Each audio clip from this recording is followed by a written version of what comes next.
12 cuentos peregrinos, de Gabriel García Márquez. Hoy para ustedes iniciaremos con el prólogo. ¿Por qué 12? ¿Por qué cuentos? ¿Y por qué peregrinos?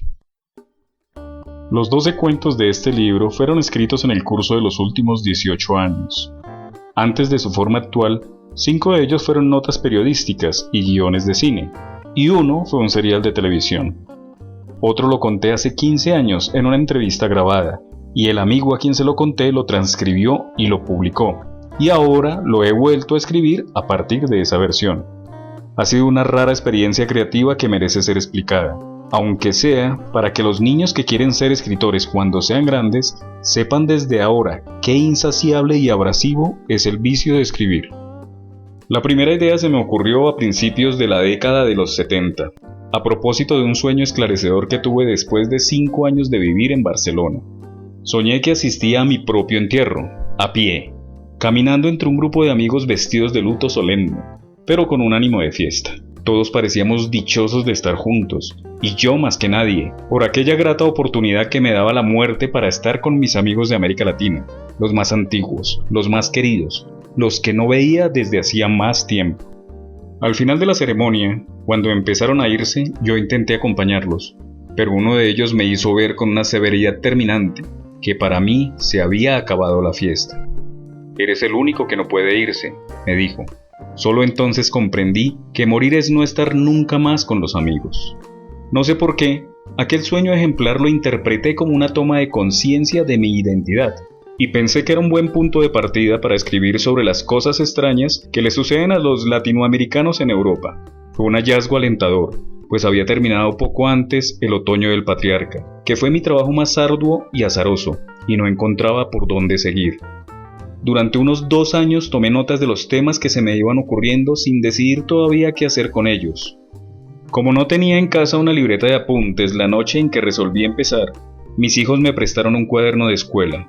Ellos mismos lo llevaban en sus morrales de libros en nuestros viajes frecuentes por temor de que se perdiera. Llegué a tener 64 temas anotados con tantos pormenores que solo me faltaba escribirlos. Fue en México, a mi regreso de Barcelona en 1974, donde se me hizo claro que este libro no debía ser una novela, como me pareció al principio, sino una colección de cuentos cortos, basados en hechos periodísticos, pero redimidos de su condición mortal por las audacias de la poesía. Hasta entonces, había escrito 3 libros de cuentos. Sin embargo, ninguno de los 3 estaba concebido y resuelto como un todo, sino que cada cuento era una pieza autónoma y ocasional.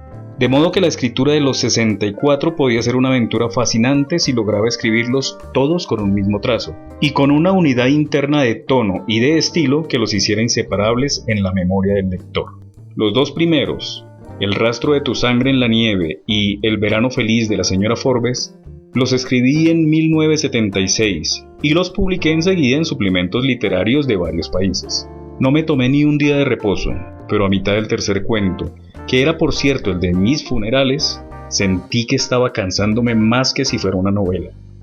Lo mismo me ocurrió con el cuarto, tanto que no tuve aliento para terminarlos. Ahora sé por qué. El esfuerzo de escribir un cuento corto es tan intenso como empezar una novela, pues en el primer párrafo de una novela hay que definir todo: estructura, tono, estilo, ritmo, longitud y a veces hasta el carácter de algún personaje. Lo demás es el placer de escribir, el más íntimo y solitario que pueda imaginarse, y si uno no se queda corrigiendo el libro por el resto de la vida, es porque el mismo rigor de fierro que hace falta para empezarlo, se impone para terminarlo.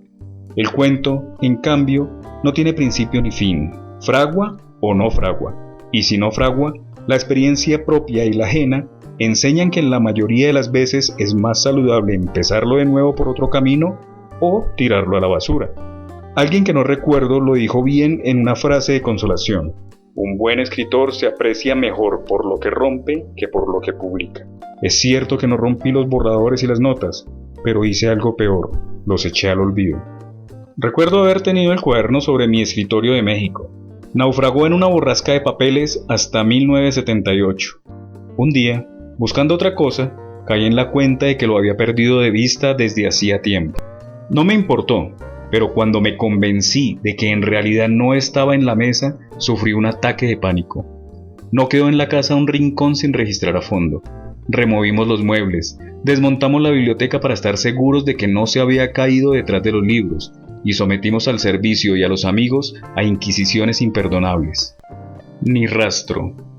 La única explicación posible, o plausible, es que en algunos de los tantos exterminios de papeles que hago con frecuencia, se fue el cuaderno para el cajón de la basura.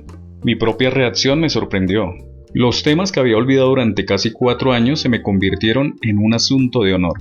Tratando de recuperarlos a cualquier precio en un trabajo tan arduo como escribirlos, logré reconstruir las notas de 30. Como el mismo esfuerzo de recordarlos me sirvió de purga, fui eliminando sin corazón los que me parecieron insalvables y quedaron 18. Esta vez me animaba la determinación de seguir escribiéndolos sin pausa, pero de pronto me di cuenta que les había perdido el entusiasmo. Sin embargo, al contrario de lo que siempre les había aconsejado a los escritores nuevos, no les eché la basura, sino que volví a archivarlos, por si acaso. Cuando empecé Crónica de una muerte anunciada en 1979, comprobé que en las pausas entre 2 libros perdía el hábito de escribir, y cada vez me resultaba más difícil empezar de nuevo. Por eso, entre octubre de 1980 y marzo de 1984, me impuse la tarea de escribir una nota semanal en periódicos de diversos países, como disciplina para mantener el brazo caliente. Entonces se me ocurrió que mi conflicto con los apuntes del cuaderno seguía siendo un problema de géneros literarios, y que en realidad no debían ser cuentos sino notas de prensa. Solo que después de publicar 5 notas tomadas del cuaderno, volví a cambiar de opinión. Eran mejores para el cine. Fue así como se hicieron 5 películas y una serie de televisión. Lo que nunca preví fue que el trabajo de prensa y de cine me cambiaría ciertas ideas sobre los cuentos, hasta el punto de que, al escribirlos ahora en su forma final, he tenido que cuidarme de separar con pinzas mis propias ideas de las que me aportaron los directores durante la escritura de los guiones. Además, la colaboración simultánea con 5 creadores diversos me sugirió otro método para escribir los cuentos. Empezaba uno cuando tenía el tiempo libre, lo abandonaba cuando me sentía cansado o cuando surgía algún proyecto imprevisto y luego empezaba otro. En poco más de un año, 6 de los 18 temas se fueron al cesto de los papeles. Entre ellos el de mis funerales, pues nunca logré que fuera una parranda como la del sueño. Los cuentos restantes, en cambio, parecieron tomar aliento para una larga vida. Ellos son los 12 de este libro. En septiembre pasado estaban listos para imprimir después de otros 2 años de trabajo intermitente. Y así hubiera sido terminando su incesante peregrinaje de ida y vuelta al cajón de la basura, de no haber sido porque a última hora me mordió una duda final. Puesto que las distintas ciudades de Europa, donde ocurren los cuentos, las había descrito de memoria y a distancia, quise comprobar la fidelidad de mis recuerdos casi 20 años después, y emprendí un rápido viaje de reconocimiento a Barcelona, Ginebra, Roma y París. Ninguna de ellas tenía ya nada que ver con mis recuerdos. Todas, como toda la Europa actual, estaban enrarecidas por una inversión asombrosa. Los recuerdos reales me parecían fantasmas de la memoria, mientras los recuerdos falsos eran tan convincentes que habían suplantado a la realidad. De modo que me era imposible distinguir la línea divisoria entre la desilusión y la nostalgia. Fue la solución final, pues por fin había encontrado lo que más me hacía falta para terminar el libro, y que solo podía dármelo el transcurso de los años: una perspectiva en el tiempo. A mi regreso de aquel viaje venturoso, reescribí todos los cuentos otra vez desde el principio, en 8 meses febriles en los que no necesité preguntarme dónde terminaba la vida y dónde empezaba la imaginación, porque me ayudaba la sospecha de que quizás no fuera cierto nada de lo vivido 20 años antes en Europa.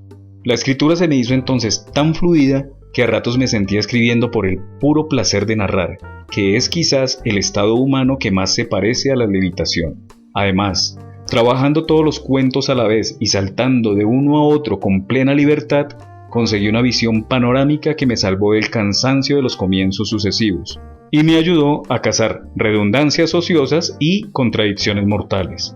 Creo haber logrado así el libro de cuentos más próximo al que siempre quise escribir.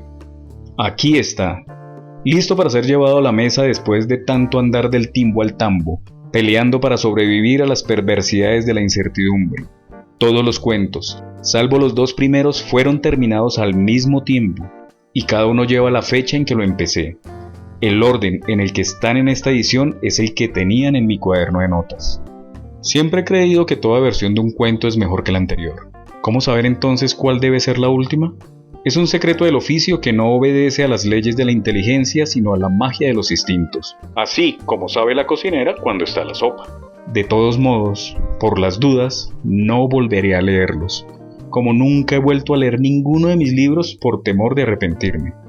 El que los lea sabrá qué hacer con ellos. Por fortuna, para estos 12 cuentos peregrinos, terminar en el cesto de los papeles debe ser como el alivio de volver a casa. Gabriel García Márquez, Cartagena de Indias, abril de 1992. Son 12 cuentos peregrinos. En la próxima entrega leeré para ustedes el primero de ellos. Buen viaje, señor presidente. Espero haya sido de su agrado la lectura. Recuerden suscribirse al canal, dar like y compartir. Mi nombre es Alberto y mi placer es leer para usted.